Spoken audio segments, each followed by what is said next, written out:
السلام عليكم ورحمة الله وبركاته. إن الحمد لله نحمده ونستعينه ونستغفره ونعوذ بالله من شرور أنفسنا ومن سيئات أعمالنا. من يهده الله فلا مضل له ومن يضلل فلا هادي له. وأشهد أن لا إله إلا الله وحده لا شريك له وأشهد أن محمدا عبده ورسوله صلى الله تعالى عليه وعلى آله وصحبه وسلم تسليما كثيرا. أما بعد، أعوذ بالله من الشيطان الرجيم. بسم الله الرحمن الرحيم. سبحان الذي أسرى بعبده ليلا من المسجد الحرام إلى المسجد الأقصى الذي باركنا حوله لنريه من آياتنا إنه هو السميع البصير. সম্মানিত ভাতৃমণ্ডলী, আল্লাহ রাব্বুল আলামিনের প্রশংসা এবং প্রিয় নবী সাল্লাল্লাহু আলাইহি ওয়াসাল্লামের উপর সালাত ও সালামের পর আজ 27 রবিউল আউয়াল 1445 হিজরি মোতাবেক 12 অক্টোবর 2023 আমাদের সাপ্তাহিক বিষয়ভিত্তিক আলোচনা। আজকের বিষয় হচ্ছে ফিলিস্তিন হে মুসলিম, প্যালেস্টাইন যাকে ইংরেজিতে বাংলায় লোকেরা বলে থাকে, তার নাম ফিলিস্তিন আরবিতে।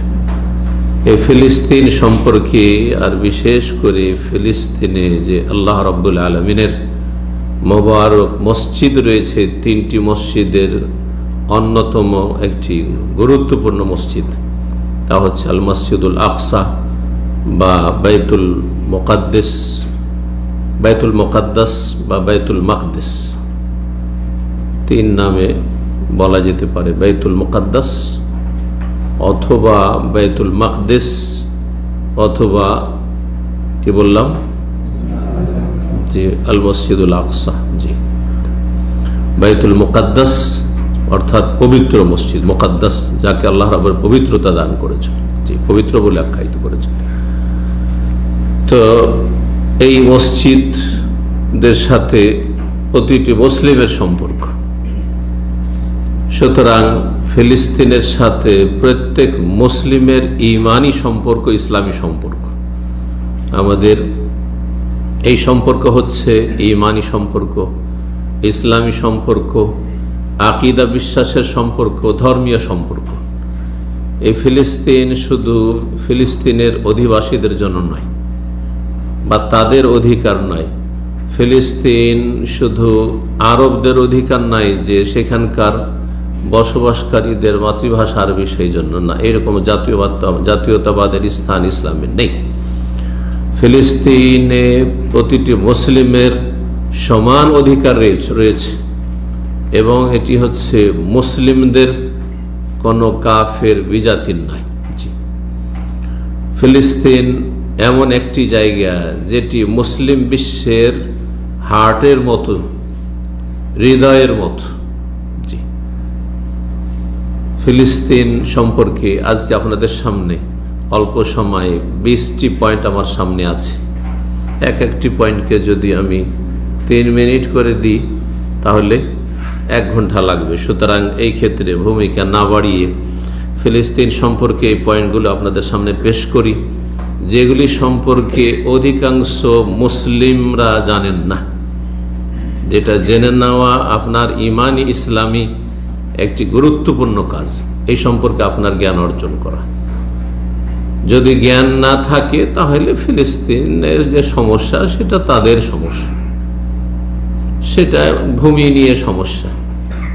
হ্যাঁ, সেটা হচ্ছে দুনিয়ার পার্থিব হয়তো দ্বন্দ্ব, লড়াই। জি, যেমন অনেকে মনে করে থাকে, যদি আমাদের বড়রাই না জানে সে সম্পর্কে তাহলে আমাদের কচিকাঁচা, আমাদের আগামী প্রজন্ম ছেলেমেয়েরা কি বা জানবে। সুতরাং আপনারা জানুন এবং প্রত্যেক মুসলিম নিজ নিজ ছেলে মেয়েদেরকে এই শিক্ষা দেন। এই বিষয়গুলি, যে বিষয়গুলি নিয়ে আজকে আমি আলোচনা করব, আল্লাহ রাব্বুল আলামিন যেন আমাদেরকে এই বিষয়গুলি জেনে নিয়ে সে অনুযায়ী আমল করার তৌফিক দান করেন এবং সত্যিকারের বিজয় কোন পথে হাসিল হবে সেই বিষয়গুলি জেনে নিয়ে সত্যিকারের আল্লাহ রাব্বুল আলামিনের বিজয় হাসিলের জন্য নিজেদেরকে সচেষ্ট হওয়ার তৌফিক দান করুন। বিজয় শুধু মনের কামনা বাসনায় আসে না, বিজয় শুধু মিছিল বিক্ষোভ আন্দোলন করে আসে না, এসব পশ্চিমা কাফেররা আমাদেরকে শিখিয়েছে। বিজয় আসার জন্য যেসব শর্তগুলি রয়েছে ইনশাআল্লাহ তাআলা আগামী আলোচনাগুলিতে সে সম্পর্কে আলোচনা করব। সেগুলি সম্পর্কে অধিকাংশ মুসলিম উদাসীন, বরং তাদেরকে যদি বলা হয় তো ওইসবের ধারে কাছে নেই, ওইসবের ধারে না। বিজয় চাও কিন্তু বিজয়ের পথে চলতে চাও না। এ হচ্ছে মুসলিমদের বর্তমান অবস্থা। আল্লাহ রব্বুর সঠিক বুঝ দান করুন, সংশোধনে তৌফিক দান করুন। বাইতুল মুকাদ্দাস বা ফিলিস্তিন মুসলিমদের হাতে এসেছে। তার আগে রোমানদের দখলে ছিল, ইসলামের পূর্বে রোমানদের দখলে ছিল। রোমানদের যে পৃথিবীর মধ্যে দুটো আপনার পরাশক্তি সেই যুগের ছিল, তার একটি হচ্ছে রোমান শক্তি, আর একটি হচ্ছে পারস্য ইরানি শক্তি। জি, দুটোই বিজয় লাভ করেছেন মুসলিম জাতি বা মুসলিমগণ, সাহাবায়ে কেরামগণ, উমারে ফারুক রাদিয়াল্লাহু তাআলা আনহু, খলিফায়ে রাশেদের আমলে। তো এই ফিলিস্তিনে বা শাম দেশে, বৃহৎ শাম, যেই শাম কয়েক ভাগে আজকাল বিভক্ত হয়েছে, ছোট ছোট দেশ হয়ে। শাম দেশের একটি অংশ হচ্ছে সিরিয়া, আর একটি অংশ হচ্ছে জর্ডন, আর একটি অংশ হচ্ছে লেবানন, আর একটি অংশ হচ্ছে প্যালেস্টাইন, যার একটি অংশের নাম ইহুদিরা। তাদেরকে যে সব কাফের শক্তি রয়েছে সেসব কাফের শক্তিদের পৃষ্ঠপোষকে বরং তাদেরকে দিয়ে দেওয়া হয়েছে। তাদের কোনো অস্তিত্ব ছিল না, যাদের ওপর আল্লাহ রাব্বুল লাঞ্ছনা, জিল্লত, দুর্গতি অবধারিত করেছেন। জরিবাত আলাইহিম জিল্লাতু ওয়াল মাসকানা আইনামা সুকিফু। আল্লাহ বলেছেন যেখানেই থাক না কেন ইহুদি জাতি, তাদের ওপর লাঞ্ছনা এবং তাদের ওপর দুর্ভোগ আর কষ্ট, এটি আল্লাহর পক্ষ থেকে চাপিয়ে দেওয়া হয়েছে। কিন্তু ইল্লা বিহাবলি মিনাল্লাহ আও হাবলি মিনান নাস, হয় আল্লাহ রাব্বুল আলামিনের সাহায্য নেমে আসবে যদি তারা তওবা করে ফিরে আসে, ঈমান নিয়ে আসে আল্লাহর তাওহীদের ওপর, শেষ রাসূল মুহাম্মদ সাল্লাল্লাহু আলাইহি সাল্লামের ওপর, ওইভাবে যেইভাবে সমস্ত নবী রাসূলগণের প্রতি ঈমান আল্লাহ ফরজ করেছেন। জি, আও হাবলি মিনান নাস, অথবা মানুষের পৃষ্ঠপোষক কোথায়, মানুষের পৃষ্ঠপোষকতায়। তো মানুষের কাফের শক্তির পৃষ্ঠপোষকতায় এই ইহুদি লাঞ্ছিত আর শক্তি এই মুসলিমদের হার্টের ওপর বসে রয়েছে। আপনার বুকের ওপর, আপনার কলিজার ওপর কেউ যদি বসে থাকে তো আপনার অবস্থাটা কেমন হবে? ঠিক মুসলিম জাতির অবস্থা ঠিক ওই রকমই বর্তমান অবস্থায়, যেখানে ফিলিস্তিন দখল করে আছে এই জালেম, কাফির, লাঞ্ছিত এই ইহুদি শক্তি। জি, উমর ফারুক রাদিয়াল্লাহু তাআলা আনহুর জামানায় শাম দেশে জিহাদ শুরু হয় 15 হিজরি শাওয়াল মাসে মোতাবেক নভেম্বর 636 ঈসাই। নেতৃত্বে ছিলেন প্রধান হিসাবে আবু উবাইদা ইবনুল জাররাহ রাদিয়াল্লাহু তাআলা আনহু, আশরা মুবাশশারার অন্যতম। জি, এবং সেই জিহাদ চলতে থাকে এই ইসলামের বিজয়ের 16 হিজরি, 15 হিজরি শাওয়াল থেকে শুরু করে রবিউল আউয়াল মাস 16 হিজরি মোতাবেক 637 ঈসাই এপ্রিল মাস পর্যন্ত। কয় মাস হলো তাহলে? শাওয়াল থেকে শুরু করে রবিউল আউয়াল, শাওয়াল, জিলকাদা, জিলহিজ্জা, এদিকে 3 মাস, আর এইদিকে হচ্ছে 3 মাস, প্রায় 6 মাস ধরে। তারপরে আল্লাহ রাব্বুল আলামিনের পক্ষ থেকে সাহায্য নেমে আসে, বিজয় লাভ করেন মুসলিমরা। আর তারপর উমর ফারুক রাদিয়াল্লাহু তাআলা সেখানে সশরীরে উপস্থিত হয়ে তাদের সাথে, কাফেরদের সাথে চুক্তি নামা স্বাক্ষর করেন। এই ছিল একটি বিষয়। দ্বিতীয় বিষয় যেটি বলবো, আর তার আগে একটি কথা, সেটি হচ্ছে যে ফিলিস্তিন সম্পর্কে আমাদের ছেলে মেয়েদেরকে যে জানাতে হবে, এই ক্ষেত্রে মনে রাখবেন যে সেখানে রয়েছে মসজিদে আকসা। যেই মোবারক মসজিদ হচ্ছে আমাদের ঈমানি সম্পর্কের মসজিদ, তার সাথে রয়েছে আমাদের ঈমানি সম্পর্ক। এটি হচ্ছে আমাদের সর্বপ্রথম সমস্যা, এটি হচ্ছে আমাদের সবচেয়ে বড় বিষয়, যেই ক্ষেত্রে মুসলিমদেরকে জানাতে হবে যে এটি তোমাদের দ্বীনের মৌলিক বিষয়। এই মর্মে প্রথম থেকে শুরু করি যে আমরা নিজেরা জানব, আমরা সকলকে জানাবার চেষ্টা করব যে ফিলিস্তিন হচ্ছে সমস্ত আম্বিয়া রসুলগণের এলাকা, আরদুল আম্বিয়া। বিশেষ করে ইব্রাহিম খলিলুল্লাহ আলাইহিস সালাতু ওয়াস সালামের পর থেকে শুরু করে যত নবী রসুল এসেছেন সবগুলি প্রায় ইব্রাহিম আলাইহিস সালামের বংশোদ্ভূত।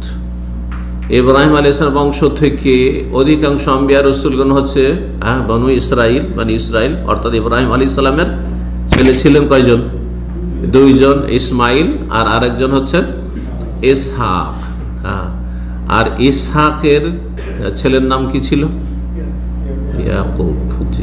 এই ইয়াকুবের অপর নাম হচ্ছে ইসরাইল। সেখান থেকে যে বনি ইসরাইল মানে ইসরাইলের বংশধর। তো ইসহাক আলাইহিস সালামের বংশ থেকে অধিকাংশ আম্বিয়া রসুলগণ এসেছেন ইব্রাহিম আলাইহিস সালামের পরে। যেমন ইসহাক আলাইহিস সালামের ছেলে ইয়াকুব, ইয়াকুব আলাইহিস সালামের ছেলে নবী ইউসুফ আলাইহিস সালাম, তারপরে জাকারিয়া, ইয়াহিয়া, মূসা, ঈসা, সমস্ত আম্বিয়া রসুলগণ এসেছেন এই বংশ থেকে।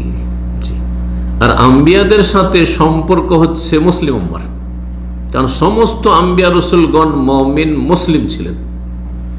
আর একটি আলোচনা গুরুত্বপূর্ণ জরুরি, সেটা হচ্ছে প্রত্যেক নবী রসুল আদম আলাইহিস সালাম থেকে শুরু করে এবং তাদের যারা সত্যিকারের অনুসারী তারা সকলে মুসলিম, আর যারা অনুসারী নয় তারা যুগে যুগে কাফের, তাদের নাম থেকেছে।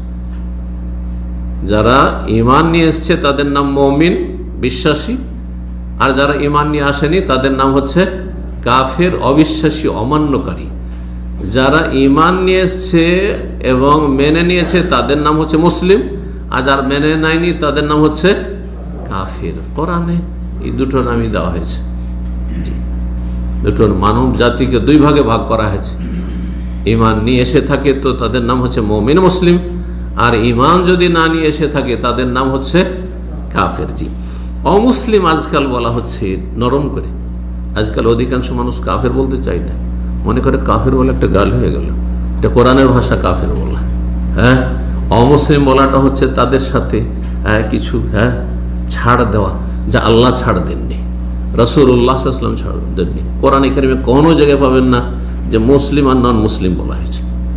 ভালো করে শুনে রাখেন এই কথাটি। জি, এই জন্য আজকালকার নতুন এটি পরিভাষা হচ্ছে অমুসলিম। জি, কাফের, মুসলিম, বিশ্বাসী, অবিশ্বাসী, কাফের কোন গাল।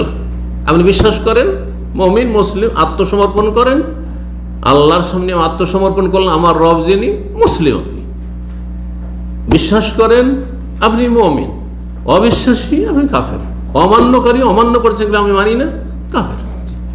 কাফের মানে অমান্যকারী, কোনো গাল নাই। ঠিক। ফিলিস্তিন হচ্ছে সমস্ত আম্বিয়া রসুলগণের দেশ। ইব্রাহিম আলাইহিস সালামের আসল বাড়ি ছিল কোথায়? ইরাকে। ইরাকে যখন বাবা সবচেয়ে বড় দুশমন, বংশের লোক দুশমন, মূর্তি পূজা করো না হলে বেঁচে থাকার অধিকার নাই, সেখান থেকে হিজরত করে কোথায় গিয়েছিলেন? এই ফিলিস্তিনে গিয়েছিলেন। ফিলিস্তিনে গিয়েছিলেন। তারপরে 3 নম্বর পয়েন্ট, লূত আলাইহিস সালামকে আল্লাহ রাব্বুল আলামিন যে তার আযাব থেকে রক্ষা করেছেন, আর তার জাতিকে যে সমগামী জাতি ছিল, নোংরা নিকৃষ্ট জাতি ছিল, অভিশপ্ত জাতি ছিল, আল্লাহর গজবপ্রাপ্ত জাতি ছিল, তাদেরকে কঠিন শাস্তি দিয়ে ধ্বংস করেছেন এই বদঅভ্যাসের কারণে। আর তার উপর কুফরি, আল্লাহকে অমান্য করা, আল্লাহর দ্বীনকে অমান্য করা, নবীকে অস্বীকার করা, কুফরির অপরাধ, তার সাথে এই নোংরামি সমকামিতার অপরাধে এমন ভাবে ধ্বংস করেছে, ওই জমিন গিয়ে আল্লাহ রাখেন, ধ্বংস করেছেন। আল্লাহ বলছেন যে লূত আলাইহিস সালামকে আমি কি করব? পরিত্রাণ দেব, এবং তার পরিবারে যারা ঈমানদার, তার মেয়েরা ইমানদার ছিলেন, স্ত্রী কাফেরা ছিলেন। সেই জন্য তার স্ত্রীকে কানাত মিনাল গাবিরিন, সেও ধ্বংসপ্রাপ্তদের অন্তর্ভুক্ত, তাকে আল্লাহ ধ্বংস করেছেন। জি, আল্লাহর আযাব গজব অপরাধীকে ছাড়বেন না, সে অপরাধী যেখানকারই হোক না কেন, যে কোনো সম্ভ্রান্ত পরিবারের হোক না কেন, নবী রাসূলের পরিবারের হোক না কেন। স্পষ্ট প্রমাণ করে লূত আলাইহিস সালামের এই কাহিনী। লূত আলাইহিস সালাম সম্পর্কে আল্লাহ বলেছেন সূরা আম্বিয়ার ৮ নম্বর ৭১-এ, যে ওয়ানাজ্জাইনাহু ওয়া লূতান, ইব্রাহিম আলাইহিস সালামকে এবং লূত আলাইহিস সালামকে যে আমি জালেম কাফেরদের থেকে মুক্ত করেছিলাম, নাজাত দিয়েছিলাম, এবং লূত আলাইহিস সালামকে যে আযাব গজব নাযিল হয়ে সেই এলাকায়, সাদ্দুম এলাকায়, তার জাতির এলাকায় সে আযাব থেকে রক্ষা করেছিলাম। কোথায়? তাকে পৌঁছে দিয়ে ইলাল আরদিল্লাতি বারাকনা ফিহা, সেই ভূমিতে তাকে পৌঁছে দিয়ে বা হিজরত করার নির্দেশ দিয়ে যাতে আমি বরকত নিহিত রেখেছি, বরকত রেখেছি। সেটি ছিল ফিলিস্তিন। জি। ৪ নম্বর বিষয় হচ্ছে দাউদ আলাইহিস সালাম। জি, দাউদ আলাইহিস সালাম, তার দেশ ছিল ফিলিস্তিন। জি, এবং তিনি তার মেহরাব যেখানে বিশেষ ইবাদত বন্দী করতেন সেটি ছিল ফিলিস্তিনে। ৫ নম্বর বিষয় সুলাইমান আলাইহিস সালাম, যে সেই যুগের পৃথিবীর রাজত্ব মালিক ছিলেন তিনি, এবং শুধু মানুষের উপর তার রাজত্ব ছিল না, তার রাজত্ব ছিল পশু পাখির ওপর, এবং জিনরা তার অধীনস্থ ছিল। তার রাজধানী ছিল ফিলিস্তিন। তিনি রাজত্ব করেছেন পৃথিবীর কোত্থেকে? ফিলিস্তিন থেকে। এবং এই সুলাইমান আলাইহিস সালাম সম্পর্কে সূরা নামলে যে কাহিনী বর্ণনা করা হয়েছে তাতে রয়েছে হুদহুদের কাহিনী, আর রয়েছে তাতে সেই পিপিলিকার কাহিনী। জি, একবার সুলাইমান আলাইহিস সালাম যাচ্ছেন, তার সেনাবাহিনী সবকে, সাথী সঙ্গীদেরকে নিয়ে, আর সামনে রয়েছে পিপিলিকার বাসা, পিপিলিকার বাসা। তখন একটি পিপিলিকা কথা বলছে, আমাদের সামনে পিপিলিকা কথা বলছে, সতর্ক করছে জাতিকে। আমরা তো জানতে পারবো না যে কি করছে না করছে, কিন্তু সুলাইমান আলাইহিস সালাম ভাষা বুঝতেন।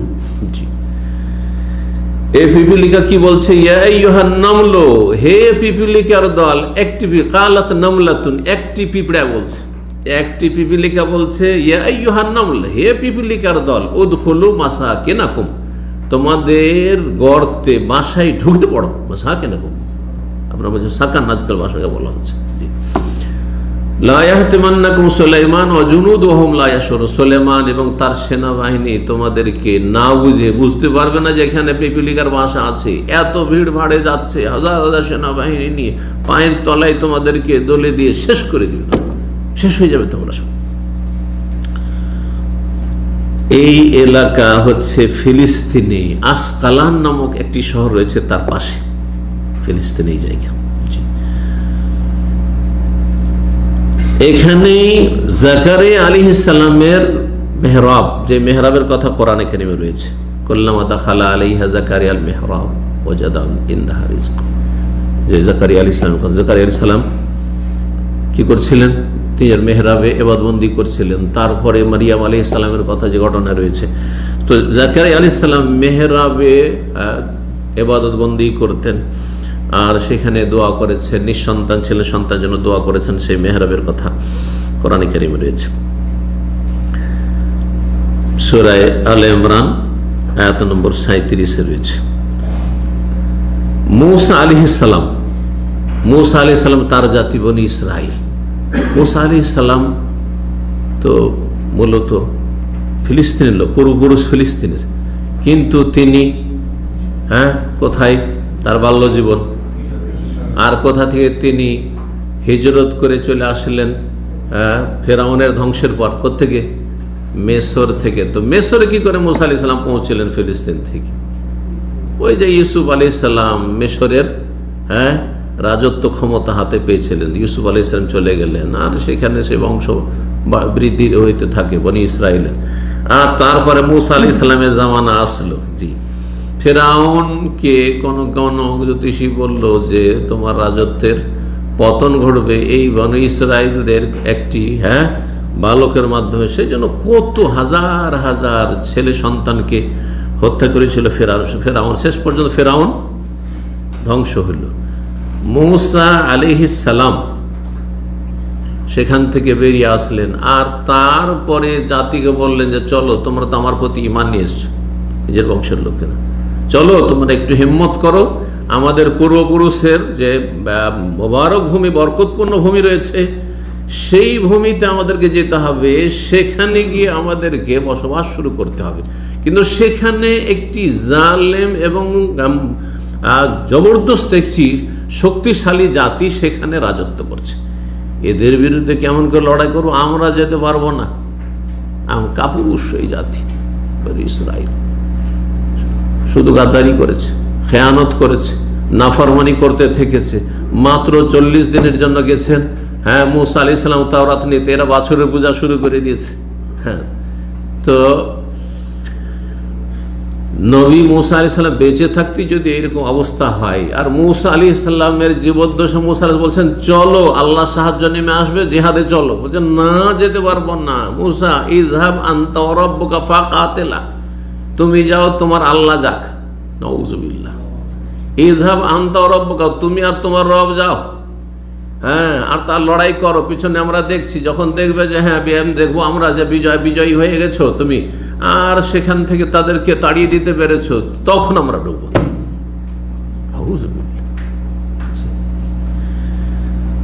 তো মূসা আলাইহিস সালাম তাদেরকে বলে চলো, উদখুলুল আরদাল মুকাদ্দাসাতাল্লাতী কাতাবাল্লাহু লাকুম, সেই মুকাদ্দাস পবিত্র ভূমিতে চলো জিহাদ করার জন্য, যেটা আল্লাহ তোমাদের ভাগ্যে লিখে রেখেছেন তোমাদেরই হবে। মুমিন মুসলিমদের হবে, তোমরা মুসলিম, তোমরা মুমিন, আর ওরা হচ্ছে কাফের, সুতরাং তোমাদের হবে। সেটা হচ্ছে এই প্যালেস্টাইন। 7 নম্বর বিষয়, এই ফিলিস্তিনের ভূমিতে অনেক মুজিজা, অলৌকিকত্ব ঘটেছে।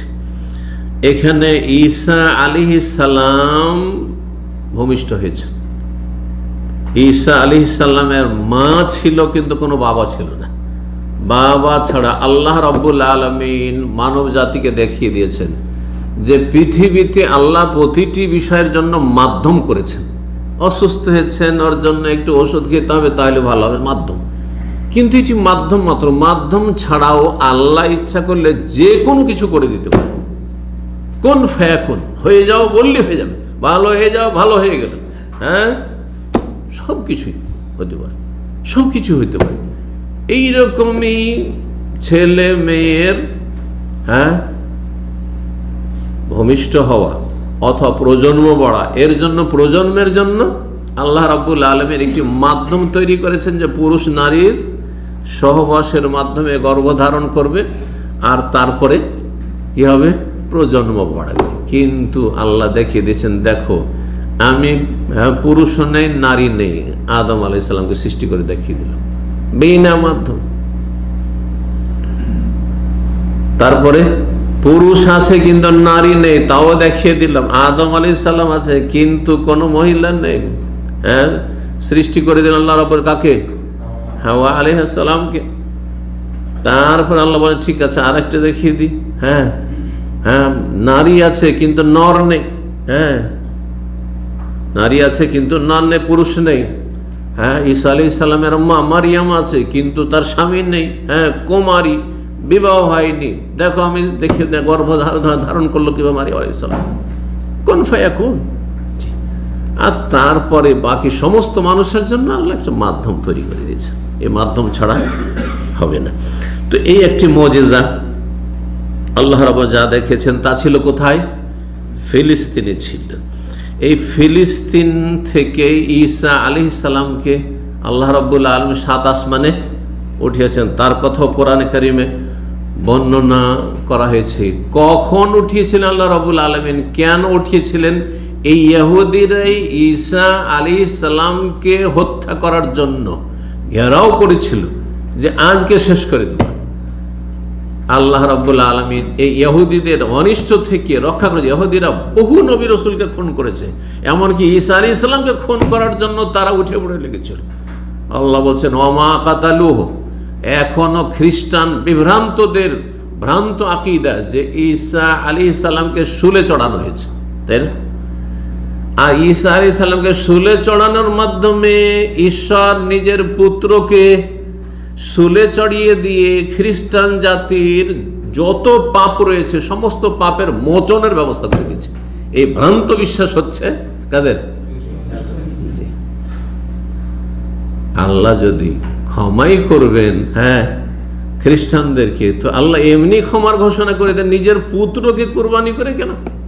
এটা ছোট বাচ্চাও বুঝবে। নিজের ঈশ্বর নিজের সন্তানকে আবার কোরবানি করিয়ে তারপর কার জন্য কোরবানি করবে? নিজের ছেলেকে কেউ জবাই করায়, নিজের ছেলেকে খুন করায়, আর তারপরে আমি জাতির কাফারা কেন? এমনি তো হবে না। আল্লাহ কি অক্ষম? চিন্তা করুন তো দেখি, যদি ঈসা আলাইহিস সালাম আল্লাহর পুত্র হয় তো এমনি আল্লাহ করতে পারতেন না ক্ষমার ঘোষণা যে খ্রিস্টান সব মাফ, 7 খুন সব মাফ? কত ভ্রান্ত বিশ্বাস। আল্লাহর খণ্ডনে সূরা আলে ইমরান বলেছে ওমা কাতালুহু ওমা সালাবুহু, তারা হত্যাও করেনি, খুনও করতে পারেনি ইহুদিরা। ওমা সালাবুহু, তারা শুলেও চড়াতে পারেনি। ওয়ালাকিন শুব্বিহা লাহুম, তাদের বুঝতে ভুল হয়েছে, আসলে অন্য লোকে খুন করেছে, অন্য লোকে খুন করেছে।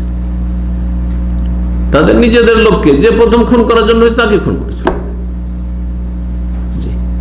তাকে ঈসা আলাইহিস সালামের রূপ দিয়ে দেওয়া হয়েছে। বরং আল্লাহ কি করেছেন, তাকে তার কাছে চতুর্থ আসমানে উঠিয়ে নিয়েছেন।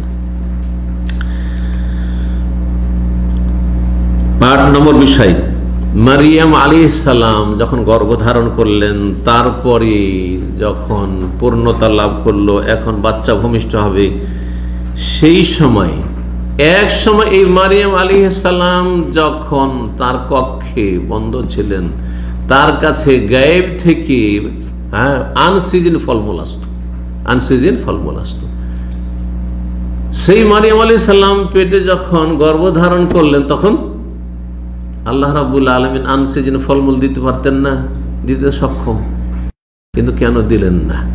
এখন বাচ্চা হয়েছে, একেবারে ক্ষীণ অবস্থায়, অসুস্থ অবস্থায়, রুগ্ন হয়ে, প্রচন্ড খিদা লেগেছে, এই অবস্থায় আল্লাহ বলছেন ওয়াহুজ্জি ইলাইকা বিজিযইন নাখলা, তোমাকে খিদা লেগেছে প্রচন্ড, আর তোমার খাবার প্রয়োজন, এই যে খেজুর গাছে খেজুর আছে, খেজুর গাছটাকে নাড়া দাও, ঝাঁকানি দাও, তো সাকিত আলাইকা রতাবান জানিয়া, তাহলে রতাব তাজা তাজা খেজুর ওপর থেকে পড়বে, ওইটা কুড়িয়ে খাও। যে আল্লাহ ওখানে এমনিতে খেতে দিচ্ছেন, ওইটা আল্লাহ এখানে কেন করলেন না? তাফসীরকাররা বলেছেন যে ওই সময় যখন গায়েব থেকে এমনিতেই খাবার আসছিল, তখন মারিয়াম আলাইহিস সালামের ভালোবাসা মহব্বত শুধুমাত্র আল্লাহর সাথে ছিল, শুধুমাত্র আল্লাহর সাথে ছিল। কিন্তু এখন বাচ্চা যখন ভূমিষ্ঠ হয়েছে, তখন বাচ্চার ভালোবাসা তো বুঝতে পারেন, ছেলে মেয়েদের ভালোবাসা, তো এইখানে বাচ্চা একটা বড় অংশ পেয়ে গেছে ভালোবাসার। আল্লাহ বলছে ঠিক আছে, এখন একটু খেটে খাও, ঝাঁকানি দাও, আর তারপর ওপর থেকে পড়বে, তখন কুড়িয়ে খাও। তো এই ঘটনা কোথাও ঘটেছে? ফিলিস্তিনে ঘটেছে। জি। 9 নম্বর বিষয়, শেষ জামানে যখন কিয়ামত কাছে আসবে, ঈসা আলাইহিস সালাম আসমান থেকে নেমে আসবেন সাদা মেনারার পাশে, সহিহ মুসলিমের 5228 নম্বর হাদিস, এবং সেখানে এসে দাজ্জালকে তিনি হত্যা করবেন, সেটি ফিলিস্তিনে, সেটি প্যালেস্টাইনে। 10 নম্বর বিষয়, আবু দাউদ, নাসাই, তিরমিজি, ইবনে মাজাহ রয়েছে, মুসনাদ আহমদে রয়েছে যে এই ফিলিস্তিন বা শাম দেশ হচ্ছে আরদুল মাহশার ওয়াল মানশার, এটি হচ্ছে হাসর, এখানে মানুষের হাসর হবে। সেই হাসর নিয়ে ওলামাদের ইখতিলাফ রয়েছে, সেটা পৃথিবীর পার্থিব হাসর নাকি পরকালের আখিরাতের হাসর। গবেষকরা বলেছেন এটা পৃথিবীর হাসর, দুনিয়া ধ্বংস হওয়ার আগে, যখন পৃথিবী ফিতনায় ভর্তি হয়ে যাবে, তখন পৃথিবীর মধ্যে ফিতনামুক্ত ভূমি শাম দেশ থেকে যাবে। নবী সাল্লাল্লাহু আলাইহি সাল্লাম ভবিষ্যৎবাণী করেছেন, এবং নবী সাল্লাল্লাহু আলাইহি ওয়াসাল্লাম সাহাবায়ে কেরামদের যারা উপদেশ চেয়েছেন যে কোন জায়গায় আমরা গিয়ে আশ্রয় নেব, বলেছেন আলাইকুম বিআরদিশ শাম, শাম দেশে তোমরা আশ্রয় নিও। তো এই শাম দেশ ফিলিস্তিন। জি,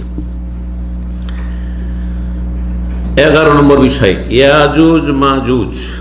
শেষ জামানে যখন বড় কিয়ামতের যে একটি লক্ষণ, তারা যখন সারা পৃথিবীতে বিপর্যয় সৃষ্টি করবে, বিশৃঙ্খল অশান্তি সৃষ্টি করবে, ফিতনা ফাসাদ সৃষ্টি করবে, তাদেরকেও ধ্বংস করা হবে এই ফিলিস্তিনে। এখানে এছাড়াও বহু ঘটনা ঘটেছে, তার মধ্যে তালুত জালুতের যে লড়াই যুদ্ধের ঘটনা সূরা বাকার রয়েছে, তাও ফিলিস্তিনে হয়েছে।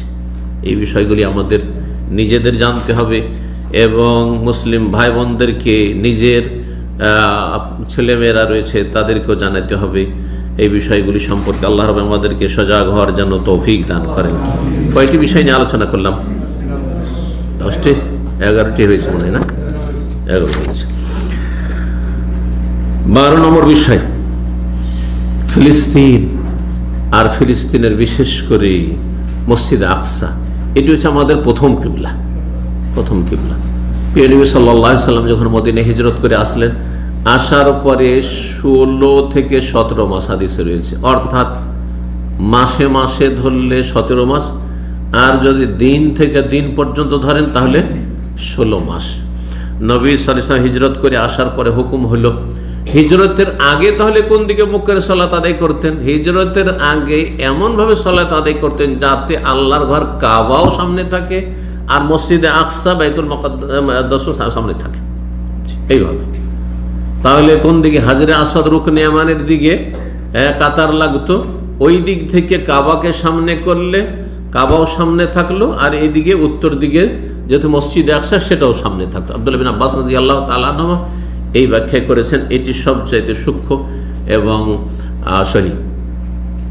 কিন্তু যখন মদিনা চলে আসলেন তো কাবা থেকে উত্তর দিকে চলে আসলেন। এখন কাবা সামনে করলে মসজিদ আকসা বাইতুল মুকাদ্দাস পেছনে হয়ে যায়, আর বাইতুল মুকাদ্দাসকে সামনে করলে কাবা পিছনে হয়ে যায়। তখন নবী সাল্লাল্লাহু আলাইহি ওয়াসাল্লামকে হুকুম হলো যে তোমার সাথী সঙ্গীদেরকে নিয়ে কি করো, মসজিদ আকসা বাইতুল মুকাদ্দাসকে কিবলা বানিয়ে সালাত আদায় করো। 16-17 মাস এরকমই করলেন। আল্লাহ রাব্বুল আলামিন এই নির্দেশ দিয়েছেন। তারপরে হুকুম আসলো কিবলা পরিবর্তন, কারণ নবী সাল্লাল্লাহু আলাইহি ওয়াসাল্লাম মন থেকে চাইতেন যে আমার মাতৃভূমিতে আল্লাহ মোবারক ঘর, যেই ঘর ইব্রাহিম আলাইহিস সালাম নিজ হাতে এবং তার ছেলে ইসমাইল আমার পূর্বপুরুষরা বানিয়েছেন, এবং সমস্ত নবী রসুলের মধ্যে সবচেয়ে শ্রেষ্ঠ নবী রসুল মুহাম্মদ সাল্লাল্লাহু আলাইহি ওয়াসাল্লাম পর ইব্রাহিম আলাইহিস সালাম। সুতরাং আর সবচেয়ে মোবারক ঘর এই 3টি ঘরের মধ্যে আল্লাহর ঘর বাইতুল্লাহ কাবা। সুতরাং কাবার দিয়ে মুখ করে মসজিদে হারামের দিকে মুখ করে কিবলা করে সালাত আদায় করা অন্তর থেকে মন থেকে তিনি চাইতেন, পছন্দ করতেন। আল্লাহ রাব্বুল এই কথাগুলি সূরা বাকারা 144-45 তুলে ধরেছেন। কাদ নারা তাকাল্লুবা ওয়াজহিকা, দ্বিতীয় পারার শুরুতে রয়েছে, কাদ নারা তাকাল্লুবা ওয়াজহিকা ফিস সামাই, আকাশের দিকে তাকাইতেন যে কখন যে ওহী আসবে, আল্লাহর পক্ষ থেকে কখন হুকুম আসবে, কখন হয়তো আসলো কি আসলো হুকুম ইনশাআল্লাহ চলে আসবে যে তুমি মুখ ফিরিয়ে নাও কোন দিকে, কাবা ঘরের দিকে, মসজিদে হারামের দিকে। আল্লাহ বলছেন কাদ নারা তাকাল্লুবা ওয়াজহিকা ফিস সামা, আকাশের দিকে তোমার চেহারা যে বারবার তুমি ফিরিয়ে দেখছো, এটা আমি দেখতে পাচ্ছি। কাদ নারা, আল্লাহ বলছেন আমি দেখতে পাচ্ছি। ফালানুওয়াল্লিয়ান্নাকা কিবলাতান তারদাহা, সুতরাং তোমাকে অবশ্যই আমি এমন কিবলার দিকে ফিরিয়ে দেব যেটা তোমার পছন্দ, তোমার পছন্দনীয়। ফাওয়াল্লি ওয়াজহাকা শাতরাল মসজিদিল হারাম, সুতরাং মসজিদ হারামের দিকে তোমার চেহারা ফিরিয়ে দাও। হাইসু মা কুনতুম, যেখানেই থাকো না কেন দুনিয়ার, ফাওয়াল্লু ওজুহাকুম শাতরা, তোমরা তোমাদের মুখমণ্ডল ফিরিয়ে দাও কোথায়? শাতরা মানে শাতরাল মসজিদের, মসজিদ হারামের দিকে। আল্লাহ রাব্বুল আলামিন এই আয়াত নাযিল করে দিলেন। নবী সাল্লাল্লাহু আলাইহি সাল্লামকে মসজিদে আকসা বা বাইতুল মুকাদ্দাসের দিকে মুখ করে সালাত আদায় করার কেন নির্দেশ দেওয়া হলো? এখানে আসার পরে কেউ কেউ হিকমতে বর্ণনা করেছেন যে এখানে ইহুদিরা বসবাস করত। ইহুদিরা ফিলিস্তিনকে মোবারক জমিন জানে, কারণ তাদের পরম্পরা বিকৃত ধর্ম থাকলেও কিছুটা তাদের সম্পর্ক আম্বিয়া রসুলগণের সাথে রয়েছে, আর আম্বিয়া রসুলগণের ভূমি পবিত্র ভূমি বনে ইসরায়েলদের আম্বিয়া রসুলগণের। সুতরাং তারা কাবা ঘরে তাদের কাছে কোনো মূল্য ছিল না মসজিদে হারামের, কিন্তু ফিলিস্তিনের তাদের কাছে এটা মূল্য ছিল যে পণ্যভূমি। সেজন্য তাদের অনুকূলে একটু হোক, যাতে করে তাদেরকে একটু আকৃষ্ট করা যায়। আর আকৃষ্ট হইলে তারা হতে পারে যে ইসলাম কবুল করে নেবে, এটি একটা দাওয়াতি পলিসি। ইসলামের দাওয়াত দেওয়ার জন্য তাদের অন্তরে কথাগুলি ইমান ইসলামী দাওয়াতে নামিয়ে দেওয়ার জন্য একটা রাস্তা। আর এটা বাস্তব সত্য। মানুষের যদি অনুকূলে আপনি কাজ করেন, পক্ষে কাজ করেন, তো আপনার ক্ষেত্রে একটি কি হবে, আন্তরিকতা আসবে, আন্তরিকতা আসবে। পাশাপাশি সালাত আদায় করেন। আর একজন যদি পায়ে পা না লাগে, আর আপনি যদি তার সাথে শুধু পায়ে পা লাগাইতে যান, তো আপনার থেকে দূরে সরে যাবে। তারপরে যতই ওয়াজ নসিহত করে শুনবেন আপনার, কারণ ও গোনা, ওর কাছে এটা বেয়াদবি, আপনি কেন পায়ে পা লাগাইতে গেছেন। কিন্তু যদি একটু নমনীত হবেন, না সুন্নত মুস্তাহাব, সুন্নত কাজ, আমি যাক অত না করে, ঠিক আছে তুমি লাগাইতে চাও না, লাগাবো না আমি, জি, তাহলে কি হবে, সে একটু নম্র হবে আপনার ক্ষেত্রে। রফুল আদান করছেন সুন্নাত, সহিহ সুন্নাত, কিন্তু যারা রফেদানকে বলছেন আর রফেদান নাই, বারবার করে হাত উঠানো নেই, তাদের পাশে যদি কখনো হেকমত হিসাবে আমি একাই বা এক দুজন আছি, আর এরা সব দল ভারী, রফেদান না করারই দল ভারী, সুতরাং রফুল আদানের এই সুন্নতটা করলাম না, যাতে করে তাদের মাঝে অনেক শিরক বিদআত রয়েছে। এরা সুফিজমে, এর ভ্রান্ত গুমরাহিতে বিশ্বাসী, এরা মিলাদে বিশ্বাসী, এরা মাজার পূজায় বিশ্বাসী, এরা পীর মুরিদের ব্যবসায় বিশ্বাসী। সুতরাং এদেরকে এদের বড় সংশোধন, বড় রোগের চিকিৎসার জন্য ছোটখাটো বিষয়গুলি যাক, আমি রফেদান করব না। এটা আপনার জন্য দাওয়াতি পলিসির ক্ষেত্রে বড় উপকারী হবে, বড় উপকারী হবে। একটি ঘটনা উলামায়ে কেরামগণ লিখেছেন যে আরব দেশ থেকে অথবা ভারত থেকে কোনো আহলে হাদিস আলেম গিয়েছিলেন পাকিস্তানে এক হানাফি মসজিদে, বড় আলেম, হানাফিদেরও বড় আলেম, আর ইনিও গেছেন আহলে হাদিসদের বড় আলেম, দুজন। তো বড় বড় আলেমদের সাথে দেখা সাক্ষাৎ ছিল। তো গিয়েছেন, সেখানে গিয়ে আহলে হাদিস আলেম ভাবলেন যে হানাফিদের মসজিদ, আর এই হানাফিদের একজন বড় আলেমের সাথে আজকে সাক্ষাৎ যখন, তো আজকে রফেদানটা করবো না। রফেদান উনি করেননি, যাক সুন্নাত আজকে করবো না। এতে হবে কি, তার একটু আন্তরিকতা আসবে যে আমি ওর মতো করে সালাত আদায় করলাম। হানাফি বড় আলেম ভাবছেন যে আহলে হাদিস এত বড় আলেম যখন আমার মেহমান হয়ে এসেছেন, তো আজকে আমি রফেদানটা করে নিব। তো হয়েছে কি, ভাগ্য চক্রে হানাফি আলেম বারবার রফেদান করছে, আর এই আহলে হাদিস আলেম রফেদান করছেন না। জি, রফেদান করছেন না। পরে তাদেরকে জিজ্ঞাসা করা হলো যে কি ব্যাপার স্যাপার, এই তো ব্যাপার সব উল্টো হয়ে গেল। সত্য ঘটনা এটা, কিন্তু জি বেশ কিছু কিতাবে আমি এই বিষয়ে ঘটনাটি পড়েছি, নাম সহ তাদের নামগুলো চলে যাচ্ছে, অনেক আগের পড়া। তো আহলে হাদিস আলেম বললেন যে আমি আসলে রফেদান এই জন্য করলাম যে চলো আপনাদের হানাফি মসজিদে এসেছি, তো আপনাদের মতো করেই পড়ে দিই, একটা সুন্নতি তো, যাক আপনাদের মতো পড়ি। আপনি কেন রফেদান করলেন? তো আমি এই জন্য রফেদান করলাম যে আপনার এহতেরাম সম্মানিত, আপনি আমার মেহমান, তো মেহমানের সম্মানার্থে চিন্তা করলাম যে আজকে আপনার মতো করে সালাত আদায় করি। দেখছেন না? জি জি, এই জন্য এই চরমপন্থা অবলম্বন করবেন না। দেখবেন যে আমার গ্রামের লোকেরা কি ধরনের রোগ আছে, বড় বড় রোগ আছে, মাজারে যায়, এ পীরের মুরিদ হয়, এরা তাবিজ বাঁধে, এরা দিন সম্পর্কে কোনো কিছু জানে না, সুন্নাত বুঝে না, বিদআত বুঝে না, বাপ দাদার ধর্ম বুঝে, কথা বোঝা গেছে। আর তাদের কাছে গিয়ে এক দুইজন গিয়ে রফাই দেন, প্রথম দিনই রফাই দেন, তাহলে আপনার দাওয়াতকে ছুঁড়ে ফেলে দেবে, কোনোটাই কবুল করবে না, আপনার কোনোটাই কবুল করবে না। জি, সেদিকে যাচ্ছেন না। এই হেকমতগুলি আমি এক সময় অবলম্বন করেছি, নতুন যখন এই দামামে 26-25 বছরে আগে এসেছি, তখন শুধু চেনার জন্য এ হুজুর আমাদের না অন্যদের গিয়েছি, কোনো প্রশ্ন নাই, শুধু প্রশ্ন হুজুর এমামা ক্যাম্পে গেছি, জামেলে গিয়েছি, এগুলো পুরাতন ক্যাম্প। হুজুর মিলাদ করা যাবে? জি। হুজুর সম্মিলিত মোনাজাত করা যাবে? কথা বোঝা গেছে? এই হুজুর দিয়ে শুরু হয়েছে। জি, শেখ শব্দ জানতো না তখন। তো চিন্তা করলাম যে এই মিলাদ আর সুন্নাত না বেদাত আর এই সম্মিলিত মোনাজাত আর এটা সেটা নিয়ত পড়তে পারবো কিনা এসব বলা যাবে না, বলে থামেন। হ্যাঁও করা যাবে না, যে বেদাতকে সুন্নত করে দেবো সেটাও করা যাবে না। বড় হেকমত অবলম্বন করেছে, সেই হেকমতগুলি এখন বলার সময় নেই। সেই হেকমত ইনশাআল্লাহ ধীরে ধীরে একটা একটা করে আজকে একটা বিষয় আলোচনা করলাম, ইনশাআল্লাহ আগামীতে। তারপরে 2-4 সপ্তাহ যাওয়ার পরে তাদের অন্তরে আমার যখন একটু জায়গা হয়ে গেছে, এখন অসুবিধা নেই, আস্তে আস্তে আস্তে আস্তে মাছ শিকার করা, আস্তে আস্তে এটা বড় মাছ হলে টান দিতে আস্তে আস্তে, কিন্তু না রশি ছিঁড়ে নিয়ে যাবে। জি, আল্লাহ তৌফিক দান করেন। জি, কি বলছিলাম, কয় নম্বর বললাম? 12 নম্বর বিষয় বললাম যে কিবলা, আমাদের প্রথম কিবলা হচ্ছে এই মসজিদে আকসা। জি, 13 নম্বর হচ্ছে প্রিয় নবী সাল্লাল্লাহু আলাইহি সাল্লামের ইসরা এবং মেরাজ, নৈশ ভ্রমণ, রাতের সফর। জি, জমিনি সফর আর 7 আসমানের সফর হয়েছে মক্কাতুল মুকাররমা থেকে এই ফিলিস্তিনের মোবারক ভূমি পর্যন্ত, মসজিদ আকসা পর্যন্ত। এবং সেখানে সে মসজিদ আকসায় গিয়ে নবী সাল্লাল্লাহু আলাইহি সাল্লাম সমস্ত আম্বিয়া রাসূলকে আল্লাহ জমা করেছেন সেখানে। তার বিশেষ আল্লাহ রাব্বুল আলামিনের কুদরতে সমস্ত নবী রাসূলগণকে সেখানে একত্রিত করেছেন, তাদের ইমামতি করেছেন প্রিয় নবী সাল্লাল্লাহু আলাইহি ওয়াসাল্লাম। এর মাধ্যমে জানিয়ে দেওয়া হয়েছে যে পৃথিবীর ইমামত নেতৃত্ব শেষ নবী মুহাম্মদ সাল্লাল্লাহু আলাইহি ওয়াসাল্লামকে দিয়ে দেওয়া হয়েছে এবং শেষ নবীর উম্মতকে দিয়ে দেওয়া হয়েছে। আগে যাদের কাছে ছিল তারা অযোগ্য হয়ে গেছে, শুধু তাদের কাছ থেকে নেতৃত্ব নিয়ে এই উম্মতে মুসলিমাকে দিয়ে দেওয়া হয়েছে। কিন্তু উম্মতে মুসলিমা তাদের ইসলাম থেকে দূরে সরে যাওয়ার জন্য আজকে কাফেরদের কাছে মার খাচ্ছে। জি,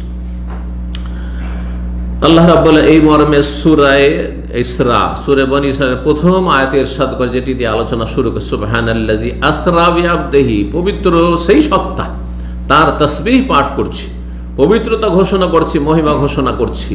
আল্লাযী আসরা বিআবদিহি, যিনি রাতারাতি কি করেছেন, নিয়ে গেছেন, সফর করিয়েছেন, ভ্রমণ করিয়েছেন তার বান্দাকে।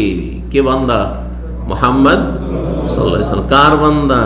আল্লাহর বান্দা। আল্লাহর বান্দা এই জন্য বলা হয়েছে যে কেউ না ভাবে যে 7 আসমান যেতে পেরেছেন তো তিনি রব না, তিনি আপনার রবের বান্দা। আল্লাহ ইচ্ছা করলে বলতেন সুবহানাল্লাযী আসরা বিরাসূলিহি বিনবিয়িহি, হ্যাঁ বলতে পারতেন, কিন্তু তা বলেননি আল্লাহ রাব্বুল আলামিন এই তাওহীদের শিক্ষা দেওয়ার জন্য। হ্যাঁ, মানব জাতি আবেগী হয়ে শিরক করে ফেলে, কুফরি করে ফেলে, ঈমান নষ্ট করে ফেলে, যাতে করে এটা না হয়। 7 আকাশে গেলেও তিনি নিজের ক্ষমতায় যাননি। কার ক্ষমতায় গেছেন? মহান আল্লাহ রাব্বুল আলামিনের ইচ্ছাতে গেছেন, তার কুদরতে গেছেন, তিনি তাকে নিয়ে গেছেন, আসরা নিয়ে গেছেন, তিনি নিজে যাননি। রাতারাতি ভ্রমণ করিয়েছেন। আল্লাহ বলছেন তার বান্দাকে, তিনি যতই বড় নবী রাসূল হন না কেন, আল্লাহর গোলাম তিনি। তবে তিনি আল্লাহর গোলাম, আল্লাহর বিশিষ্ট গোলাম, সবচেয়ে শ্রেষ্ঠ গোলাম। জি, আপনিও কারো বাড়ির হাউস ড্রাইভার আর রাজার বাড়িরও হাউস ড্রাইভার, দুজনে পার্থক্য আছে না নেই? হ্যাঁ, কত পার্থক্য আছে তো বুঝতে পারছেন যে রাজার গাড়ি চালায়, রাজ প্যালেসের গাড়ি চালায়, আর আপনি গরিবের ফুটপাতের গাড়ি চালাচ্ছেন, আপনি দুটোতে পার্থক্য রয়েছে। জি, কোথা থেকে? মিনাল মসজিদুল হারাম, আল্লাহ বলছেন মসজিদে হারাম থেকে রাতারাতি সফর করিয়েছেন। কোথা পর্যন্ত? ইলাল মসজিদুল আকসা, জমিনি সফর ছিল মসজিদে আকসা পর্যন্ত। আল্লাযী বারাকনা হাওলাহু, যার চারপাশে আমি বরকত নিহিত রেখেছি। লিনুরিয়াহু মিন আয়াতিনা, যাতে করে তাকে বহু আল্লাহর কুদরতের বিষয়, কুদরতের যে বহিঃপ্রকাশ, নিদর্শনাবলী, সেগুলি দেখাবার জন্য নিয়ে গেছি। জি, তো এই মেরাজ যে সফর হয়েছিল বাইতুল মুকাদ্দাস হয়ে বা ফিলিস্তিন হয়ে।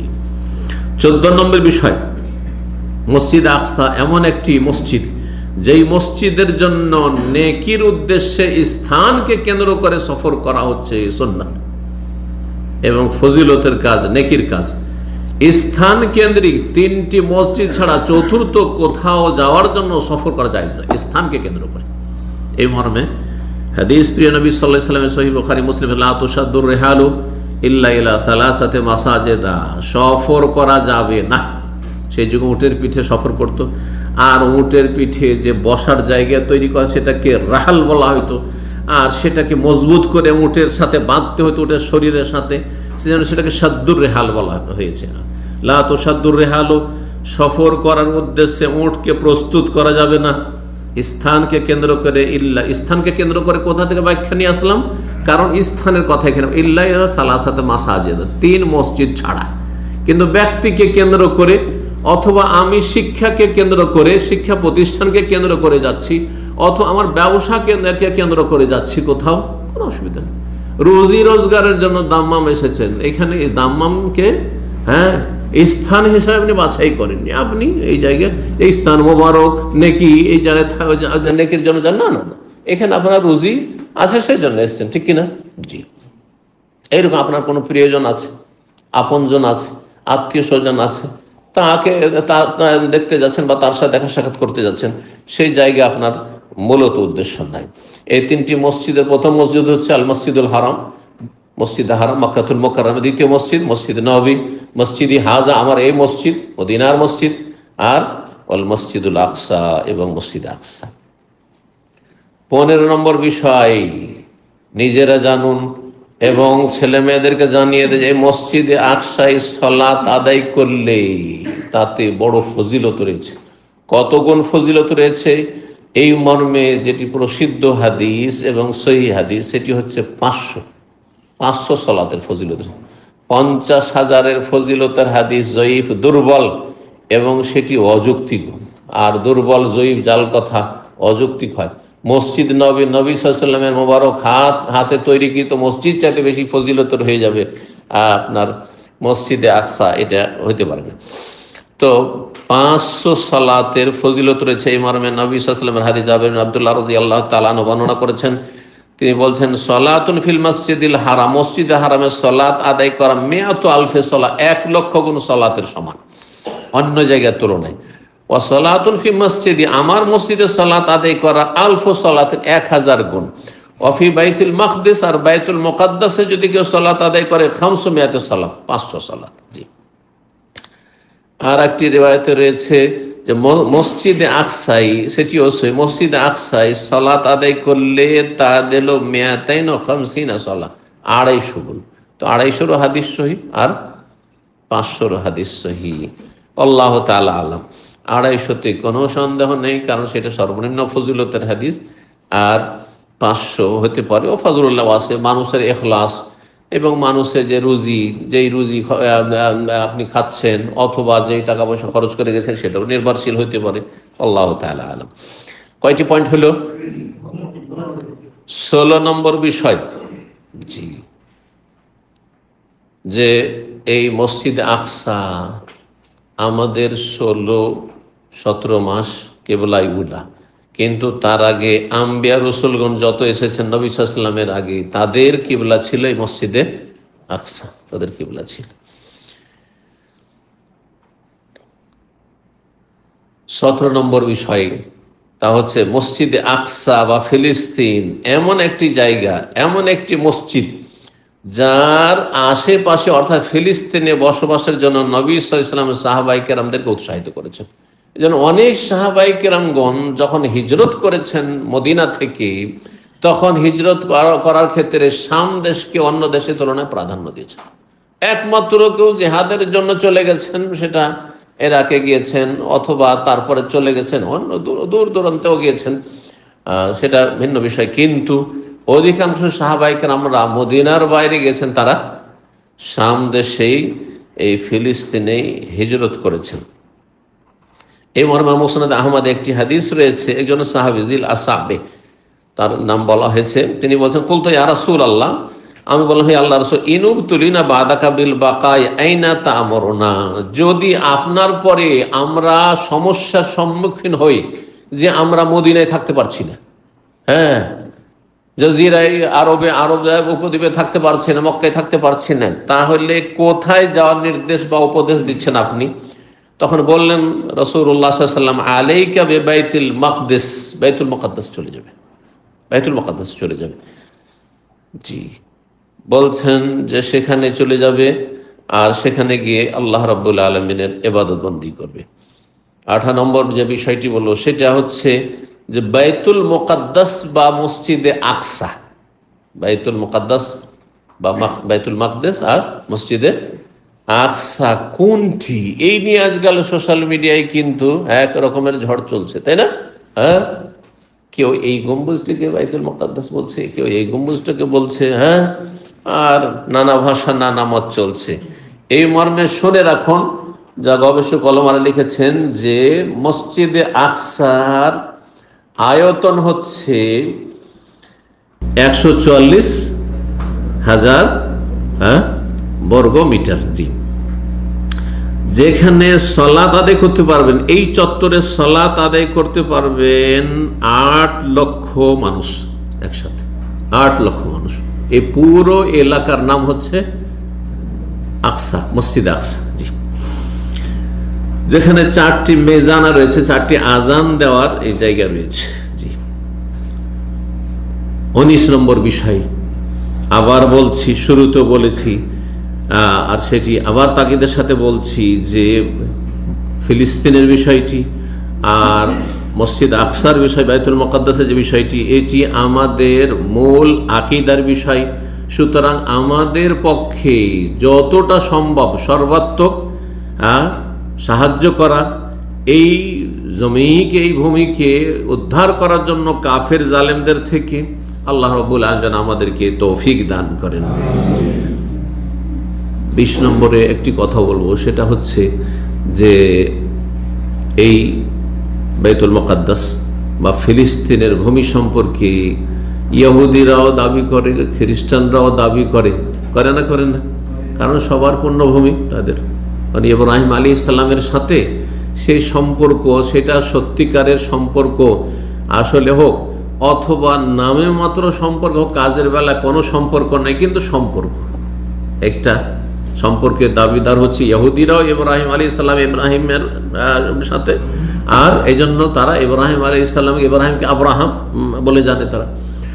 আর খ্রিস্টানরাও ইব্রাহিম আলাইহিস সালামের সাথে নিজেদেরকে সম্পৃক্ত করে, কারণ ঈসা আলাইহিস সালাম ইব্রাহিমের বংশোদ্ভূত, আর মুসা আলাইহিস সালাম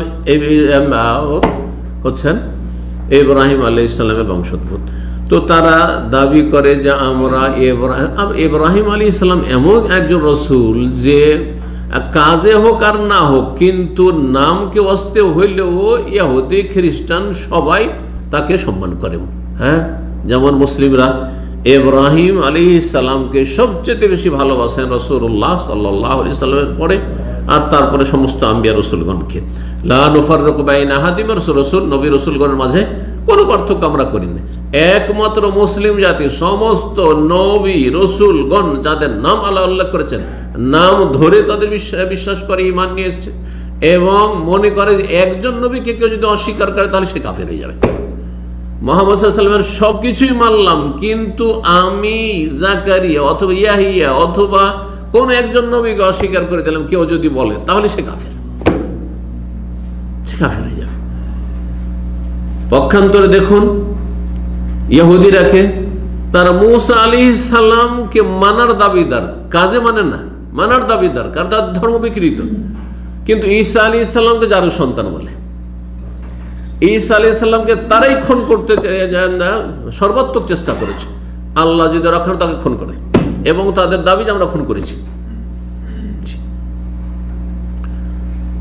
খ্রিস্টানরা মুসা আলাইহিস সালামের প্রতি বিশ্বাস রাখে, ঈসা আলাইহিস সালামের প্রতি বিশ্বাস রাখে, কিন্তু ঈসা আলাইহিস বিকৃত বিশ্বাস যে ঈসা আলাইহিস সালামকে আল্লাহর বান্দা থেকে আল্লাহর পুত্র বানিয়ে দিয়েছে। বাকি আসলে যখন মুহাম্মদ সাল্লাল্লাহু আলাইহি ওয়াসাল্লামের কথা, শেষ রাসূলের কথা বলছে, না না না না, ওকে মানে খ্রিস্টানরাও মানে না, যেমন ইহুদিরাও মানে না নবী সাল্লাল্লাহু আলাইহি সাল্লামকে, তেমনি খ্রিস্টানরা মানে না, বরং বলে যে তিনি হচ্ছেন আরবদের নবী, আমাদের না, আরবদের নবী তিনি, আমাদের জন্য নয়।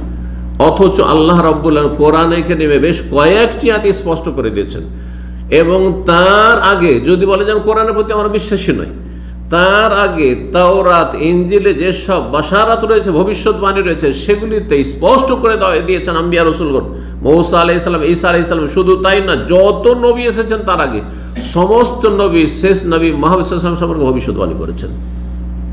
যেমন সূরা সাফে রয়েছে, 28 পারায় আল্লাহ ইরশাদ করছেন ঈসা আলাইহিস সালাম ভাষণ ওয়া মুবাশশিরাম বিরাসূলিন ইয়াতি মিন বাদি ইসমুহু মুহাম্মদ, যে আমার পরে একজন নবী আসবে, রসুল আসবেন, যার নাম হবে আহমদ।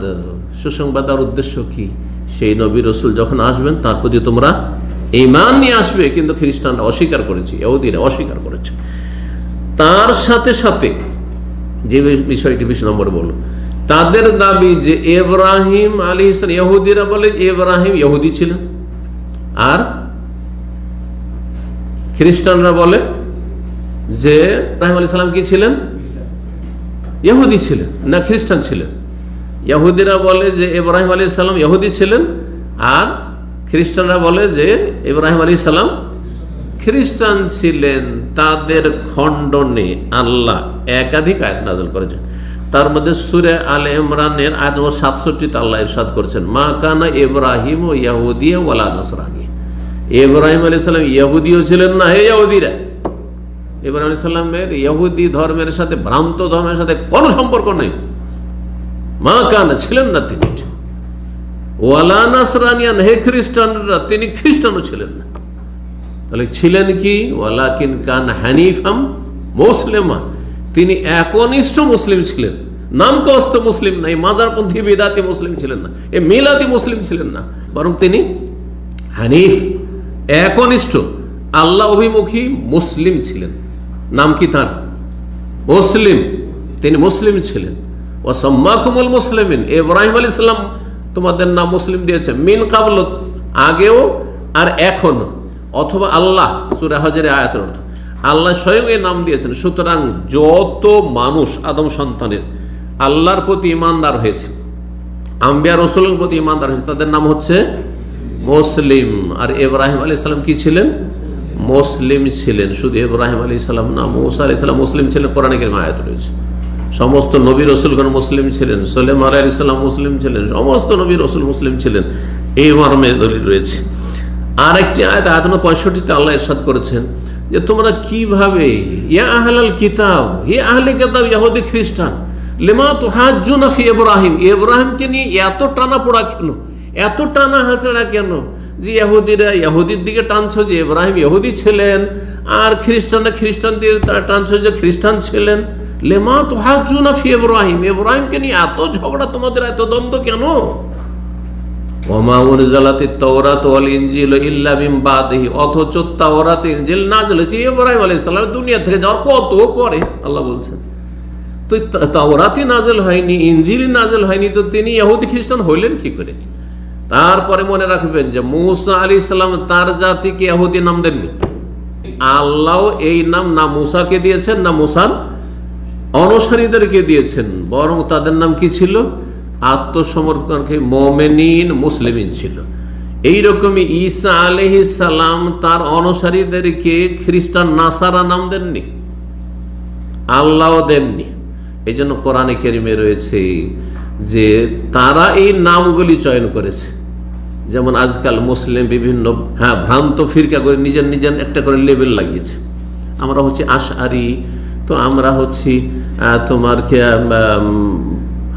আপনার ওই চিশতিয়া তরিকার, আমরা সাবেরিয়া তরিকার, আমরা হচ্ছি কাদেরি তরিকার, আমরা হচ্ছে মোজাদ্দেদি তরিকা, আমরা হচ্ছি আপনার নকশবন্দি তরিকার, আছে না নেই? তো এইসব নামগুলি কি আল্লাহর দেওয়া?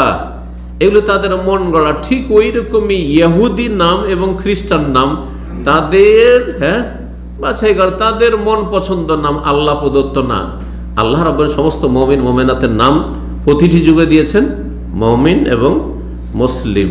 যখন ইব্রাহিম আলাইহিস সালাম ইহুদি খ্রিস্টান ছিলেন না, আর ইব্রাহিম আলাইহিস সালামের ভূমি শুরু হচ্ছে সিলসিলায় আমার আলোচনায় যা বললাম, এই ফিলিস্তিন, সেখানে ইহুদিরও বা কোন হক রয়েছে, আর খ্রিস্টানদের বা কোন অধিকার রয়েছে? কোনো অধিকার নেই তাদের।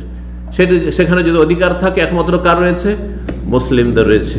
আল্লাহ রাব্বুল এই বিষয়গুলি বুঝার তৌফিক দান করেন, এবং আল্লাহ রাব্বুল আলামিনের কাছে দোয়া করি আল্লাহ রাব্বুল আলামিন যেন মুসলিম জাতিকে ফিলিস্তিনে বিজয় দান করেন, এবং এই বিজয় হাসিলের জন্য যেসব শর্তগুলি আল্লাহর কোরআন কারীমে বর্ণনা করেন সেগুলি মুসলিম জাতিকে পুরো করার দ্রুত তৌফিক দান করেন, তার দিকে ফিরে আসার তৌফিক দান করেন, তাওহীদ প্রতিষ্ঠার তৌফিক দান করেন, শিরক বিদআত থেকে মুক্ত হওয়ার তৌফিক দান করেন, সুন্নতের অনুসারী হওয়ার তৌফিক দান করেন। নামকে অস্তে মুসলিম বেনামাজি আর বেদিন যারা হয়ে রয়েছে, আল্লাহ থেকে গাফিল হয়ে রয়েছে, উদাসীন হয়েছে, তাদেরকে আল্লাহ হিদায়াত নসিব করেন, সংশোধন করার তৌফিক দান করেন। বেনামাজি হয়ে থাকবেন, শিরক বিদআত করবেন, মাজার পূজা ছাড়বেন না, আর নবীর তরিকা বাদ দিবেন, আর বলবেন আল্লাহর সাহায্য নেমে আসবে, কখন আল্লাহর সাহায্য নেমে আসবে না। জি, আর জগা খিচড়ি হয়ে থাকবেন। আপনাদের মধ্যে শিয়াও রয়েছে যারা ইসলামের দোহাই দিচ্ছে, আপনাদের মধ্যে রয়েছে সুফিও রয়েছে যারা ইসলামের দোহাই দিচ্ছে, আর যারা বিজয়ী বিজয়ী করছে। আপনার মধ্যে বেদিন রয়েছে, সারা রাত বিক্ষোভ করতে বলেন করবে, কিন্তু যদি ফজরটা পড়তে হবে না, ওইটা হবে না, ওইটা সম্ভব না। ফজর পড়া সম্ভব, মসজিদে যাওয়া সম্ভব, মসজিদে যাওয়া তো অভ্যস্ত না। এ হচ্ছে মুসলিম জাতির অবস্থা। কোথা থেকে সাহায্য নেমে আসবে? আল্লাহ রাব্বুল আলামিন যেন বুঝার তৌফিক দান করেন, আর আল্লাহ রাব্বুল আলামিন যেন তার সাহায্যের জন্য আমাদের জন্য তাড়াতাড়ি নামিয়ে দেন, এবং আল্লাহ রাব্বুল আলামিন যেন মুসলিমদেরকে আল্লাহ রাব্বুল আলামিন এ পবিত্র ভূমি মসজিদ আকসা যেন ফিরিয়ে দেন।